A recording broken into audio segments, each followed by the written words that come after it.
Bora lá, pessoal. A gente vai começar a continuar. A aula foi aí para vocês. Podemos?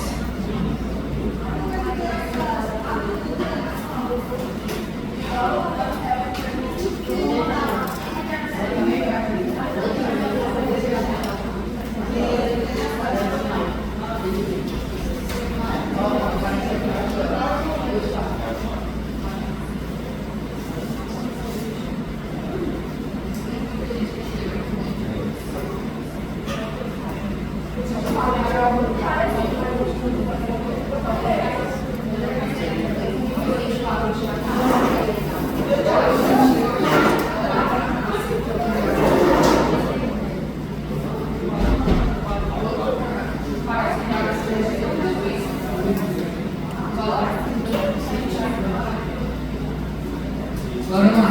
Gente, paciente de 17 anos, sexo feminino. A história obstétrica, né? Ginecológica obstétrica, G0, E0, A0, previamente rígida, questão de mudança no ciclo menstrual, que tornou-se irregular e tem lugar na correia. Procurou ginecologista sendo solicitado exames laboratoriais e ultrassonografia das mãos. Apresentou hiperprolactinemia e sendo encaminhada no neurologista. Gente, quando a gente vê um paciente jovem, sem história obstétrica, né, prévia, totalmente rígida e com ciclo menstrual irregular e da lactorreia. O que a gente deve pensar numa paciente como essa?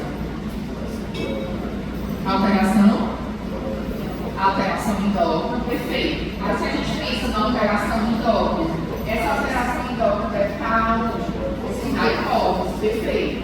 Joia. E mais, pessoal, realmente uma alteração na lactorreia não deve ser nada relacionado com as mamas. Só que a paciente, normalmente, ela tem vontade de avaliação das mamas, certo? Por isso que eu trago aqui para vocês, apesar de não ter necessidade de fazer, mas a paciente quer avaliar as mamas. Para ela é bem lógico, né? Está saindo o eixo das minhas mamas, então elas pedem para avaliar as mamas. Eu acabo fazendo sem ter necessidade, mas realmente ela precisa fazer o quê? Exames laboratoriais para confirmar que tem hiperprolactinemia. Joia, confirma que tem hiperprolactinemia. Com certeza, uma das coisas que a gente deve pensar é a alteração na hipófise. Se a gente pensa em alteração na hipófise, qual exame de imagem a gente deve solicitar? TC não avalia a hipófise, certo? Pronto, é ressonância de célula pública. Quando eu falo que tomografia não avalia a célula pública, eu preciso detalhar mais isso para vocês, certo? Para avaliação de patologias lá na hipófise, a gente precisa de uma ressonância de célula pública ou ressonância da hipófise, que é a mesma coisa, tá? Que injeta contraste. Qual é o contraste na ressonância, pessoal? Gabolino, perfeito. Jó, e por que a tomografia não avalia essa região? Gente, a gente vê a região da hipófise, vou mostrar a imagem para vocês, mas a gente não tem detalhamento de imagem para avaliar se tem tumores ou não na hipófise, certo? Se for um tumor grande, a gente vê lá a nodulação, até ajuda numa emergência, mas se for tumores pequenos de hipófise, a gente precisa de ressonância de hipófise, tá? Então, quando você estiver pensando em patologias da hipófise que precisam de avaliação por imagem, lembre-se que vocês precisam pedir ressonância de hipófise. Essa ressonância de hipófise tem que ser com contraste, mas resposta é que tem que ser com contraste, certo? Porque precisa avaliar o parênteimo necessário, eu vou mostrar para vocês. Joia, mas só nesse caso aqui, só única e exclusivamente patologias da hipófise que justificariam esse plano, não tem outras alterações que poderiam justificar.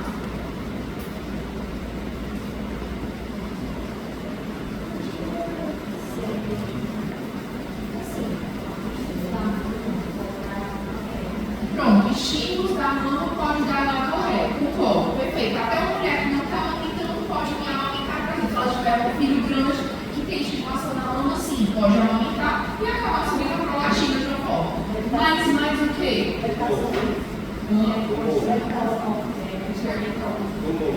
Tumores, certo?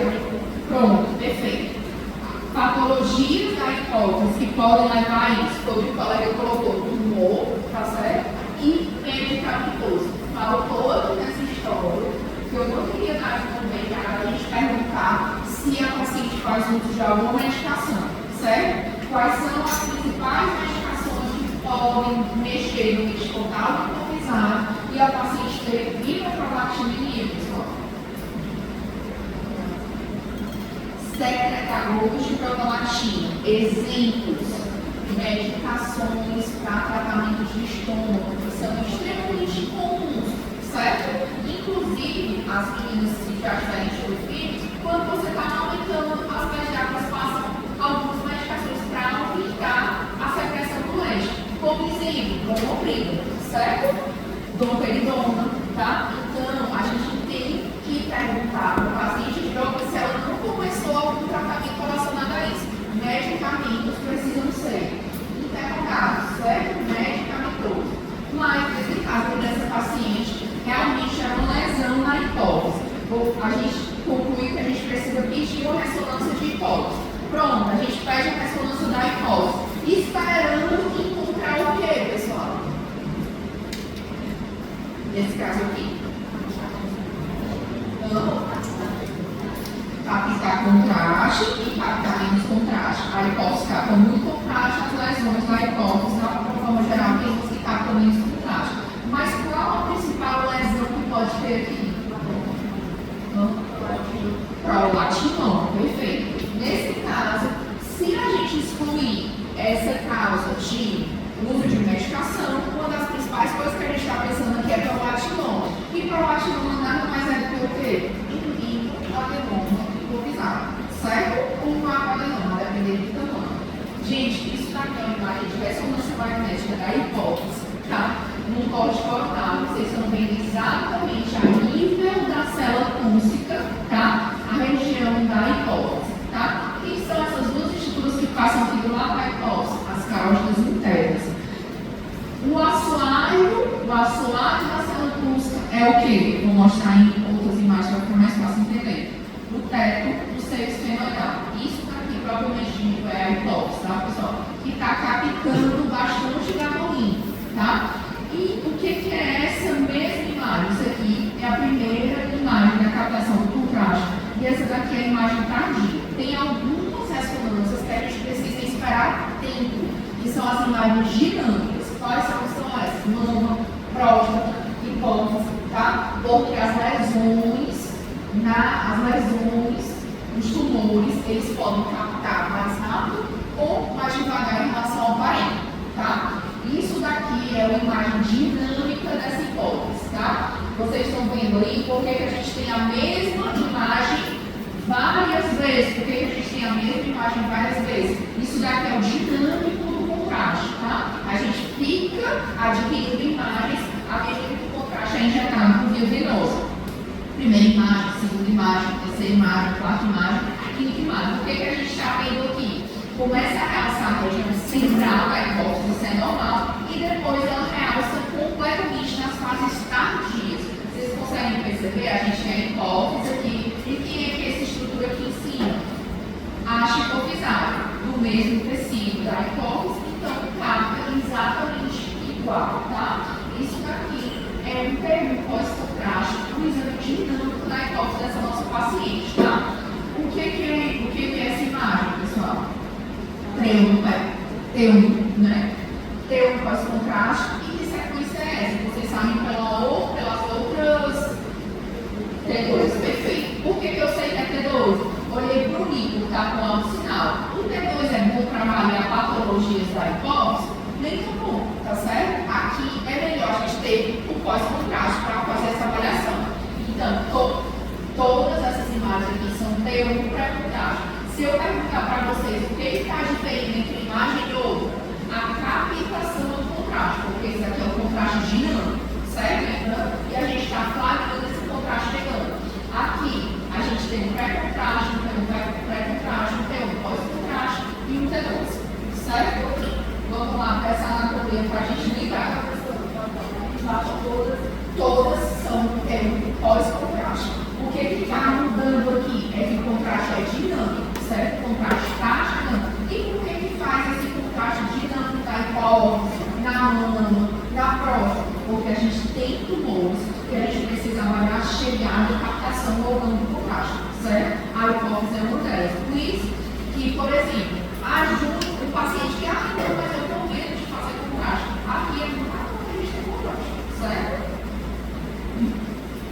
bora lá. As mesmas imagens que a gente estava vendo aqui em cima, eu trago aqui para baixo para a gente avaliar a anatomia, lembrar dessa anatomia. T1 pré-contraste, T1 pós-contraste e o T2, certo? Todos os coronários, quando a gente está falando de hipótese, pessoal, normalmente a gente tem um eixo lá no nível dos temporais, tá? A microtração luz é a localização que a gente mais quer, é o coronário, tá? Então, bora lá. Quem é que está aqui, pessoal? Seio esfenoidal, seio esfenoidal. O perto do seio esfenoidal, que é o osso, né? É o assoalho de quem? Da célula tussa. A anatomia é muito importante aqui, tem muita coisa importante que pode ser acometida por tumores da hipófise, assim como tem tumores dessa região que podem acometer a hipófise. Vice-versa. Por isso que a gente tem que lembrar dessa anatomia, tá? Então, seio esfenoidal, perto do seio esfenoidal é o assoalho de quem? Da célula tussa, tá? Joia, quem é que é essa imagem aqui? A hipófise, propriamente dita. Quem é que é essa imagem aqui? A haste hipofisária. Mesmo tecido, então a captação vai ser exatamente igual, tá? Estrutura que está aqui em cima, ao redor do terceiro ventrículo. Isso aqui é terceiro ventrículo. E essa estrutura aqui, que a gente está vendo, hipotálamo, certo? Vamos subindo. Subindo não, indo lateral. Que estruturas são essas, pessoal? Carótida. A carótida faz esse S mesmo, né, essa localização. Por isso que a gente vê ela saindo aqui, tá certo? Carótida interna, tá? Quem é que é essa estruturinha azul que tem nos dois lados? Os seios venosos, tá? Dentro do seio venoso, mesmo sendo seio venoso, a carótida está passando dentro e estruturas nervosas estão passando dentro, tá? Estruturas nervosas muito importantes, pares cranianos. Então, lesão de hipófise grande pode dar o quê? Paralisia de pares cranianos, certo? Então, a gente vai lembrar dessa anatomia toda para lembrar da importância que a gente está conversando sobre essa aula, certo? Bora lá. Mudamos de plano. Qual é o plano que eu estou vendo agora, pessoal? A gente está no coronal, mudei de plano. A gente está em sagitário, perfeito. Sagital T1 pré-contraste, sagital T1 pós-contraste. O que mudou? Captação homogênea da hipófise. Com certeza, vocês mais ligados devem estar percebendo que a hipófise está captando, vocês estão vendo um alto sinal aqui na região posterior, que não era estratégia que eu falei para vocês que a imagem é sem contraste, né? E por que está captando aqui atrás? Porque a neurohipófise, pelo componente da neurohipófise, certo? Da produção de hormônios que a neurohipófise produz, ela já tem alto sinal no pré-contraste, certo? Então eu sei que aqui é a neurohipófise. Não é só porque ela é posterior, porque a gente pode ter uma neurohipófise ectópica. Eu sei porque ela está com alto sinal nessa localização e vou mostrar mais para vocês. Aqui homogeneizou, certo? Porque aqui tem contraste. E a neurohipófise captou, igualzinho. O que é que eu estou querendo dizer aqui? Que a neurohipófise ela já tem alto sinal no exame pré-contraste. Por quê? Por causa de hormônios que ela produz. Já tem alto sinal, certo? A anatomia, AD e neurohipófise, aqui é uma anatomia, aqui faz eles terem a mesma dimensão, né? Haste hipofisária, tá? Hipotálamo. E a gente vê essa anatomia no sagital. Vou mostrar mais para vocês. Que imagem é essa que não é boa para avaliação da anatomia? Imagem lá em cima. Mudamos. Ó, aqui é uma ressonância. Aqui é tomografia. Dá para avaliar alguma coisa desse parâmetro aqui, gente? Não, certo? Por isso que eu trago para chamar a atenção e ter na cabeça de vocês. Tomografia de hipófise? Não. Certo? Tomografia da hipófise? Não. Certo? Aqui o que eu trago para vocês? E se a gente já está contraste melhor? Coisa melhor, né? Porque as carótidas vão captar, mas a gente não tem definição para avaliação de tumores hipofisários, certo? Que captam o barulho, tá? Então, tomografia de hipófise, a gente não vai pedir, tá? Hoje a nossa aula de avaliação de imagem da hipófise na sala pública é anatomia. Eu não gosto da anatomia. Então, realmente, não dá para a gente mostrar de cardiologia sem mostrar de anatomia, né? Principalmente quando a gente fala de hipófise.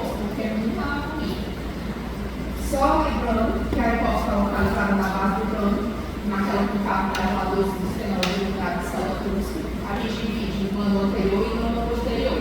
A neurohipófise, qual é a qualidade na imagem dela, gente? Que ela tem alto sinal T1, certo? Então a gente consegue, uma imagem sem contraste, a gente vai identificar onde a neurohipófise do paciente está, tá? Gente, a hipófise, ela tem que ter um ângulo diferente a depender da faixa etária. Crianças até 2 anos têm uma neurohipófise de 6 milímetros. As mulheres grávidas vão ter uma neurohipófise de 12 milímetros.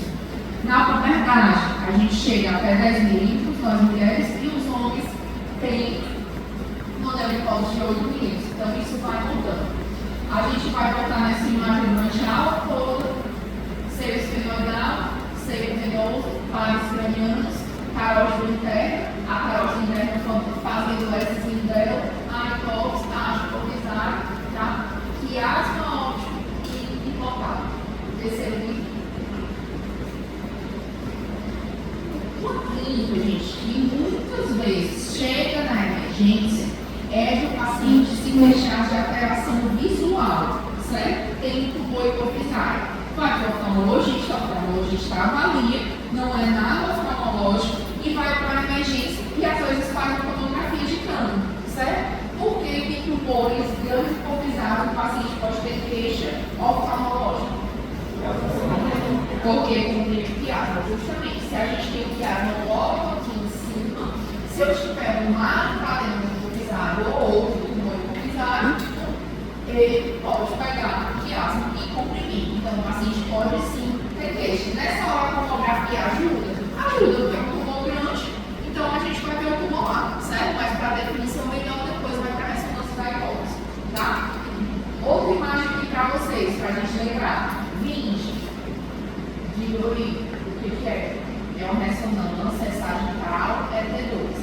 O que é esse baixo sinal importante? Seu esfenoidal. 19. Vamos pensar na batiose. O que é o 19?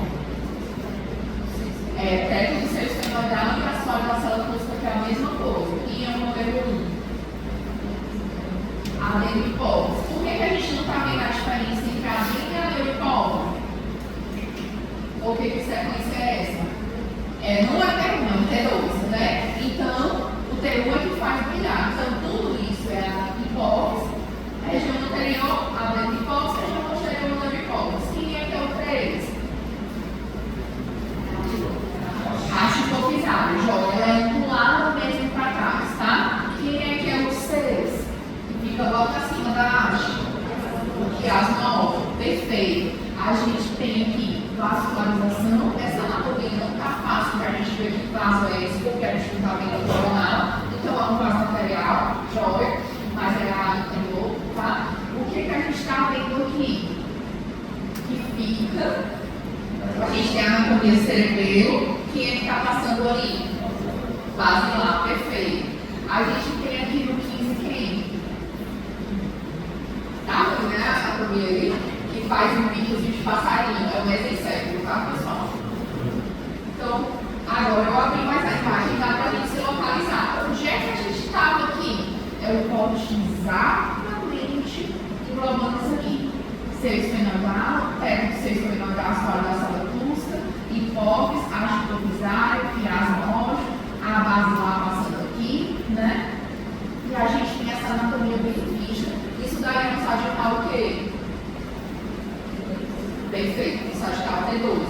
Não é tão bom para a avaliação dessa anatomia, né? A gente prefere ter e para lesões pequenas da hipófise também ele não é tão bom. Então vamos lá. O que a gente precisa quando a gente pede uma ressonância da hipófise? Identificar a localização da hipófise da célula crústica, localizar a lesão em relação à célula, se é da célula crústica, se não é, está vindo de fora, tá? Determinar se há ou não há alargamento da célula crústica e definir se a lesão é sólida ou cística, se tem vasos ou tem se existe calcificações. A gente vai fazer esse diagnóstico diferencial hoje aqui, tá? Quando a gente pensa na hipófise propriamente dita, ela está localizada aqui dentro da célula crústica, obedece àquela história que homens têm a hipófise menor do que as mulheres, certo? Qual é a formalidade mais comum da hipófise, pessoal? Foi o que vocês falaram, prolactinoma. Prolactinoma nada mais é do que o quê? um adenoma, um tumor que é produtor, né? Na maioria das vezes ele é não produtor, inclusive, né? Ele é achado de imagem, então achado de necrópsia, tá? Mas o mais comum dos tumores da hipófise são os adenomas, tá? Vocês pontuaram que esse paciente deveria ter prolactina, já que era secretor de prolactina, isso mesmo. Outra coisa que pode ter é cistivato da bolsa de caixa e crâniofaringioma. A gente vai falar sobre esses dois principais, adenoma e crâniofaringioma hoje, tá? A haste hipofisária. A haste hipofisária é do mesmo tecido hipofisário, então as patologias que acometem ela podem ser as mesmas patologias que acometem a hipófise, tá? Ela está orientada verticalmente e quando a gente está vendo o site ela é inclinada, ou normal. A região mais baixa dela é mais fina, a região mais alta mais alargada, para a gente não dar a patologia aqui no tempo. É local de metástase em adultos, tá? E outras alterações que podem surgir são cistiabose de racho, crâniofaringioma e granuloma eosinofílico. E o quiasma, pessoal? O quiasma pode ser acometido por patologia da hipófise? Não, porque o quiasma é já tecido glial, tá? Então a gente vai ter patologias relacionadas às mesmas patologias que tem do parênquima, glioma e desmielinização. Qual foi a doença que pode dar desmielinização aí no quiasma óptico? A gente começou a esclerose múltipla, tá? Estrutura importante da região supracelular, certo? É a extensão do parênquima cerebral, né? A gente, como a gente já falou, é tecido glial, os tumores mais comuns são os gliomas, tá? E patologia frequentemente que acomete aí também a esclerose múltipla que dá alteração visual. Outra estrutura que também é tecido glial, que é essa estrutura aqui em vermelho, gente, hipotálamo, tá? Que está ao redor de quem? Do terceiro ventrículo. Patologias também mais comuns aí, glioma, o granuloma eosinofílico também pode pegar essa região. Que sequência é essa, pessoal?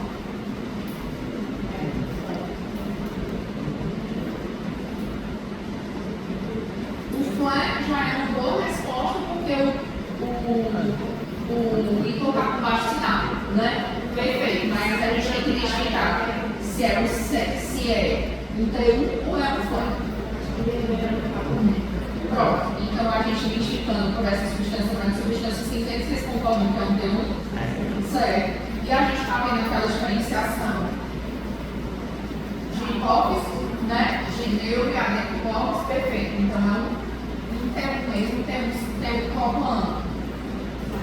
Perfeito. Quando é da hipófise, pessoal, normalmente a gente vai ter essa imagem aberta e depois a gente vai ter uma imagem mais fechada, direcionada para a região, tá? E essa sequência aqui?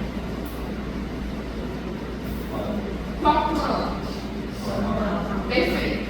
Vamos para o coronário. Aí a gente tem três sequências aí para a gente pensar. É um T1, é um T2 ou é um T1 mais contraste? T2 pode ser? Porque o livro está com baixo sinal, então não é T2. Aí dei duas opções para vocês, né? Um T1 pré-contraste e um T1 pós-contraste. A hipófise, ela está captando contraste ou não? Tá, então é um T1 pós-contraste, concorda? Inclusive a hipófise e a haste hipofisária, né? Então aqui a gente está diante de um T1 pós-contraste de um paciente que não tem patologia, concorda? Pelo menos nessa sequência, já que a hipófise está minha anatômica. Mudamos de plano, que sequência é essa?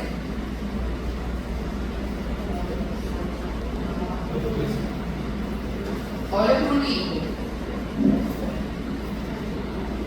Sagital é o plano e qual é a sequência?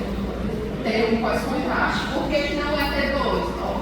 Ventrículo lateral e as outras estruturas, né, que tem líquido, tanto alto como baixo sinal. Baixo sinal, concorda? Para quem respondeu depois? Então a gente tem aqui um T1 pós-contraste, um plano sagital, como nós vamos colocar. Joia, continuando. Voltando para a anatomia que a gente estava seguindo.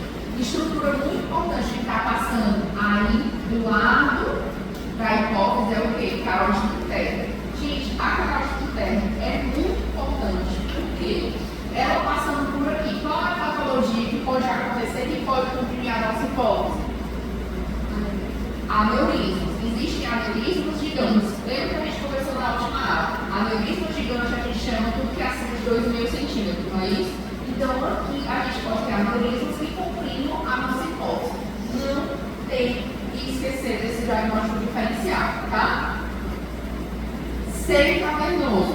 Existem patologias que podem acontecer com seio cavernoso? Sim, tá? O que é o seio cavernoso? Por definição, é um complexo de emaranhados de vasos venosos. Lembrar que passa a carótida interna dentro dele, certo? E lembrar que existem pares cranianos que estão dentro dele, que patologias dos pares cranianos podem acometer também. Quais seriam a patologia de par craniano, gente? Neurite e tumores neurais, certo? A gente pode ter tumores neurais. Quais são os pares cranianos que estão passando aí? Terceiro, quarto e quinto, certo, pessoal? Terceiro, quarto e quinto estão passando aqui. A gente pode ser acometido por trombose de seio cavernoso, que pode levar a alterações das estruturas que estão aí. Outra coisa que não se pode esquecer, o que está revestindo todo o nosso crânio, pessoal, por dentro, internamente? Meningite. Qual é a patologia principal das meningites? Inflamação e infecção. Tumor também, meningioma, certo? Meningioma também podem crescer e comprimir estruturas da hipófise. Pessoal, tem como por imagem a gente definir o que é, se é um meningioma ou se é um macroadenoma de hipófise? Sim, sem precisar de biópsia. Ah, mas é claro, porque o tumor vem no início e o outro vem na hipófise. Não é tão fácil assim. Quando ele está muito grande, a gente pode nem saber de onde é que ele está vindo. E o que acontece? Existe um exame de imagem, pessoal, não sei se vocês já ouviram falar, que é espectroscopia. Já ouviram falar? É pela ressonância, tá? A espectroscopia,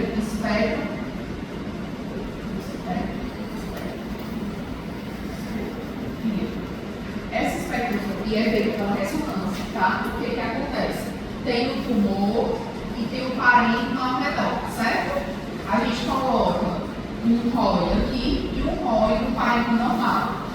Essa espectroscopia, ela vai dar para a gente curvas, certo?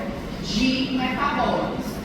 O meningioma, que é um tumor de meningite, ele é produtor, certo? Ele consegue formar uma curva de um metabólico específico. Se for meningioma pela espectroscopia, não precisa fazer biópsia, porque a gente já sabe o que é ele, tá? Então ajuda muito no diagnóstico do paciente. Dúvidas, pessoal?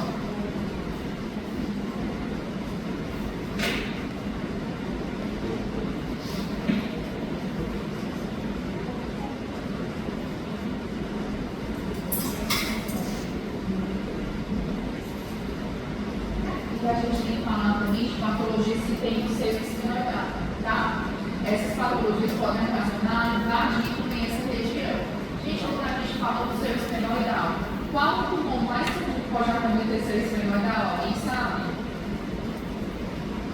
Quando perguntarem para você patologia de cabeça e pescoço, a patologia mais comum de cabeça e pescoço se chama carcinoma do seio esfenoso, que é o famoso SEP, certo? Então, qual é o tumor mais comum dessa região da cabeça e pescoço? É o SEP, tá? Não é diferente do seio esfenoidal. O tumor mais comum que pode invadir essa região, que é um tumor que vem de baixo para cima e invade a região, é o SEP. Só existe ele? Não. Como tem vírus, né, aqui na região, a gente pode usar pode ter condoms, mas o mais comum é a gente ter carcinoma espinocelular. Pergunta: o que precisaria fazer? Se o paciente tiver um microadenoma que precisa de cirurgia, por que a gente precisa fazer um TCC da fase? Perfeito. Perfeito. A resposta dela é extremamente a correta, porque a abordagem de tumores pequenos da hipófise é por via endonasal. O cirurgião aborda por via endonasal. Se eu abordo uma coisa por via endonasal, e como é que eu chego lá na célula túscula, na hipófise? Pelo seio esfenoidal. Entra pelo nariz e vai lá para o seio esfenoidal. Se eu romper a estrutura que está com infecção, o que é que eu posso fazer? Gente, né? Então, por isso que a gente faz tomografia de seus da face para ver a anatomia anatomia do paciente ser preservada, né? E como é que é essa anatomia. E se tiver infecção, o que é que vai acontecer? Tratar, tá? Então, perfeito. Que imagem é essa, pessoal?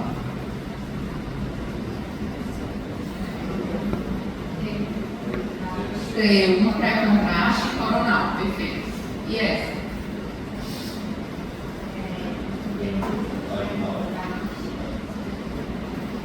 T1 pré-contraste e o plano, sagittal, perfeito. E essa? T2 não é. O líquido não está com o sinal, é o quarto ventrículo aqui, ó.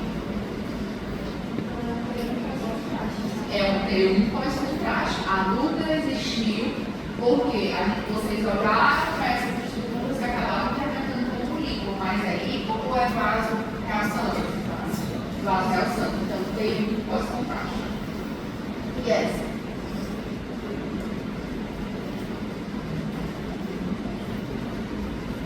T1 pós-contraste, aí o plano.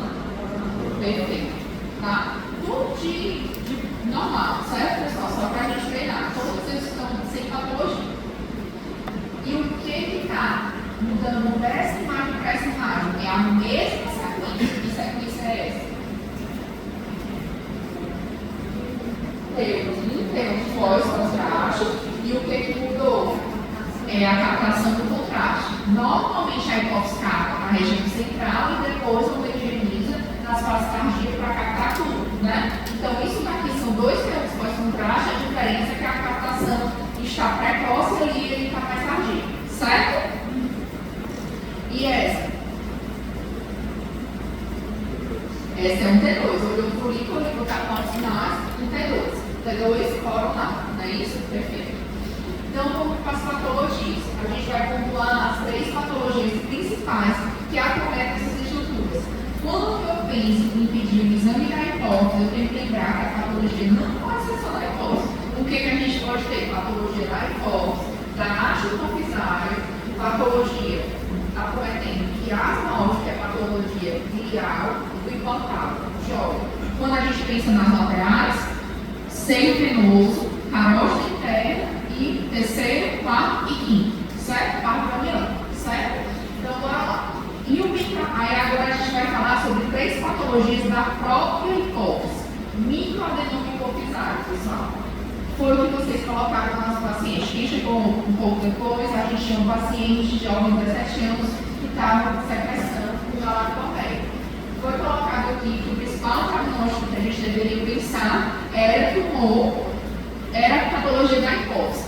Quando a gente pensa em avaliar a patologia da hipófise, a gente pensa em ressonância, né, da hipófise. Tem que ter gamolinho porque a gente viu que a imagem tem que ser dinâmica. Joia. Tomografia. Tem qualidade para avaliação de tumores da hipófise? Só se for no contexto da emergência. Porque se for para avaliar realmente para hipofisar, a ressonância é muito melhor. Eu mostrei para vocês no começo da aula como é que é a tomografia. A gente perderia lesões pequenas, tá? Esse contraste é o gadolinho. Lembrar que o gadolinho é mais seguro, inclusive, que o contraste oral, para assegurar os pacientes de vocês sobre esse problema. Perfeito. Não esquecer que quando o paciente está com prolactina, lembrar de perguntar a história medicamentosa, tá? Para não esquecer esse detalhe tão importante. Então, bora lá. Não há necessidade de pedir transformações, mas o paciente vai forçar a pedir. Microadenoma hipofisário. O que a gente diferencia de microadenoma para macroadenoma? Tamanho. Qual é o porte? Até 10 milímetros são microadenomas. Acima de 10 milímetros a gente fala de macroadenoma hipofisário. Normalmente a chave incidental é até 20% das autópsias. Característica principal da lesão de microadenoma hipofisário, ele capta menos contraste do que a própria glândula, certo? Voltar para aquela imagem que a gente viu lá no começo, que era da nossa paciente que tinha prolactinoma, o que está fazendo de diferença aqui nessa imagem? Ó, a gente vê a imagem inicial e a gente vê a imagem final. Quem foi que captou o contraste nas fases iniciais? Certo? Agora, e aqui ele captou de forma tardia, tá? Então, a gente vê que os microadenoma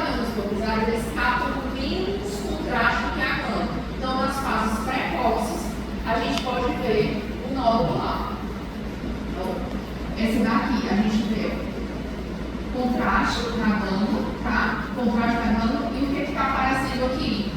O microadenoma, certo? Gente, normalmente, esses microadenomas, eles são secretores ou não secretores? Não secretores, não secretores. Então, muitas vezes o paciente tem um microadenoma, faz uma ressonância, por exemplo, para avaliação de enxaqueca, vê o microadenoma, mas aquele microadenoma não ocasionou nada no paciente, tá? Então é mais comum a gente ter microadenomas não secretores.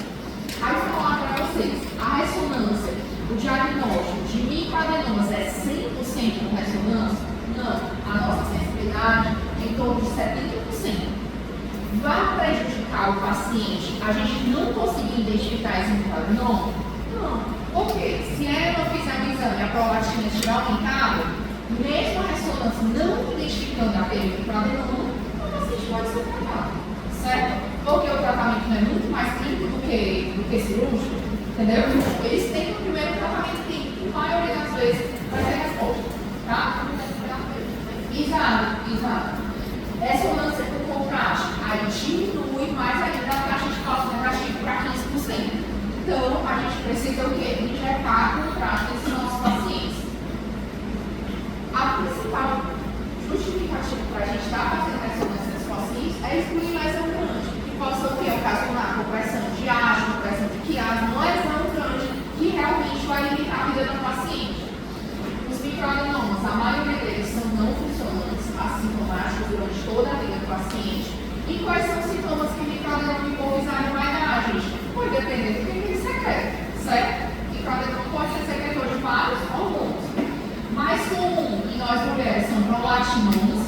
E pode existir prolactinomas em homens, homem pode ter hiperprolactinemia? Sim. E o que daria de hiperprolactinemia no homem?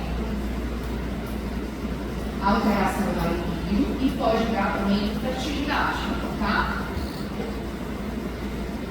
O que é que vocês estão vendo aí? Tomografia, ressonância de crânio, T1, pós-contraste, corte coronal. E o que a gente tem aí? Uma lesão hipocapitante no aspecto lateral esquerdo. Microadenoma hipofisário. É isso que a gente vai ver, tá? Todo mundo a gente vai ver desse jeito? Não. Tem os pacientes que a gente não vai conseguir ver o microadenoma mesmo aqui, tá? Mas não vai prejudicar. Essa outra imagem. Então, aqui tem um pós-contraste coronal. Essa outra imagem que a gente está vendo. Tem um pré-contraste e a gente está vendo tem um pós-contraste. Ambos coronais. No pós-contraste, pessoal, o que a gente está vendo? Primeira imagem, vamos falar primeiro da primeira imagem. No pós-contraste. Pronto, a gente tem uma glândula captando o contraste, vocês concordam? E uma área de hipocaptação do contraste. Perfeito. Então aqui a gente não tem dúvida de que o microadenoma hipofisário. Essa área aqui não está captando. Vocês concordam que tem uma área de alto sinal? Que já tinha aquilo sem contraste? Vocês estão vendo? Parte sem contraste está captando. Está captando, não, está com alto sinal. Aqui tem o quê? Uma hemorragia, certo? O pulmão apresenta uma hemorragia pequena. Tem sem contraste, lesão com alto sinal, lembrar que uma das coisas pode ser sangramento, tá? Essa aqui, para a hipótese, está com sangramento. Quando a gente injetou o contraste, a gente percebeu que na verdade era o quê? Era um tumor que tinha o sangramento, certo? Dúvidas ou não? Explica de novo. Não? E o macroadenoma hipofisário, quando é que a gente chama que é macroadenoma, pessoal? Pronto, é acima de 10 milímetros ou 1 centímetro, certo? Normalmente eles são lesões sólidas, pulares, que podem ter necrose ou hemorragia. Ele é conhecido como tumor do neco de neve. Por quê? Quando ele sai da célula crusca, ele adquire esse formatinho aqui, certo? Isso daqui tudo é o tumor. Isso aqui tudo é o tumor. A gente está conseguindo ver a hipófise, Porque como ele é tumor da hipófise, ele tomou a hipófise, certo? E o que a gente está vendo que está fazendo tipo um chapéu de novo leve? Que esse paciente deve estar com sintomas oftalmológicos, certo? Alterações visuais. Está ali a imagem dele na representação. Está aí a imagem do marcador copisário no corte o que eles falam? Sagital. Tumor bronquiasma, tá? Aqui é outra imagem. Junto com a marcador copisário, a gente tem a imagem do pós-contraste e o tumor está todo em realce meio heterogêneo, não é isso? Pode existir esse realce. Exatamente essa imagem que a gente está vendo. Aí, quando a gente está no pré-contraste, a gente tem que ver que essa lesão pode o quê? Ter hemorragia, certo? Mudei. Quem é que tem micro ou macrodoma hipofisário? Se a gente pensar, é mais adultos, tá? Eu mudo na faixa etária, eu falo para vocês de uma criança que tem tumor na hipófise. Qual é o diagnóstico que tem aqui na cabeça de vocês? Crâniofaringioma. Se rodarem na pediatria, provavelmente vão ouvir falar ou pegar um caso como esse, certo, pessoal? O que é o crâniofaringioma? Uma patologia derivada da doença de Caixa. É um tumor bem lindo, mas o aspecto dele, gente, é bem agressivo, certo? Mas ele é tecnicamente um tumor bem lindo. Muitas vezes ele não pode ser secado no momento de diagnóstico, porque, gente, o que é que tem aqui super importante aqui do lado? Se o tumor invade e envolve essas carótidas, ele vai poder ser ressecado? Não. E o crâniofaringioma, muitas vezes são diagnosticados já com tumores invadindo aí a carótida, envolvendo essa carótida, certo? O aspecto mudou. A gente não viu aqui um tumor bem homogêneo, certo? O microadenoma, o macroadenoma, perdão, o tumor, o crâniofaringioma, ele tem essa aparência, certo? Mais heterogêneo. Primeira sequência, a gente está diante de quê? De um termo pré-contraste. Segunda sequência, a gente está diante de um termo pós-contraste, tá? Ele tem esse aspecto bem heterogêneo, cada contraste também de forma bem heterogênea, tá? Esse aspecto bem característico quando tem lesão, inclusive lesão cística dentro deles. Isso tudo é o tumor. Ah, e o que é isso daqui branco? Dentro da imagem. Pode ser um rastilho dentro do seio, certo? Compostamente seria dentro desse seio, tá? O que é o tumor mesmo? Isso aqui. Concordo que esse com pré-contraste é bem diferente do outro é bem homogêneo. Esse daqui a gente está com heterogeneidade, tá? A gente está com lesão partisória e lesão cística atrás sem pré-contraste, certo? Gente, se vocês pegarem criança com tumor de pó, crâniofaringioma, a primeira hipótese. Se eu pegar adulto com tumor de pó, sendo da hipótese mesmo, muito provavelmente é um macroadenoma, se ele for grande ou miniato, tá?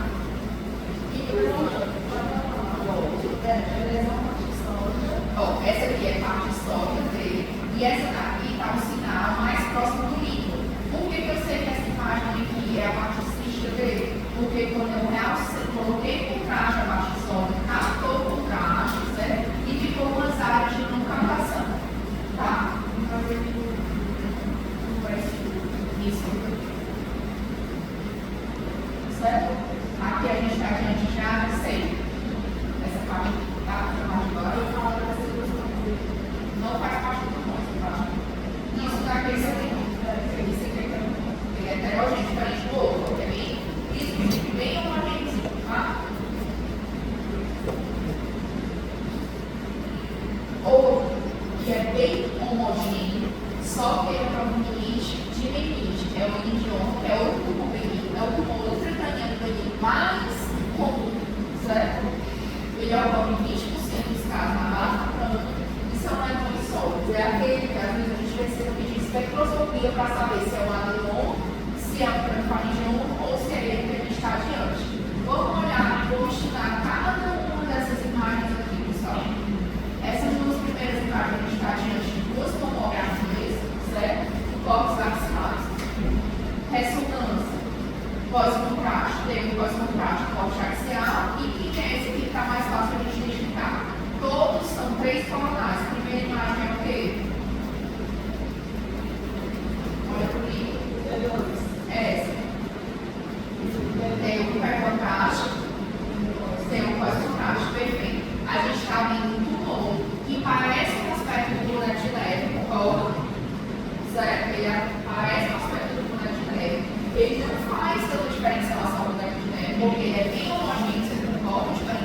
crâniofaringioma ele é bem homogêneo.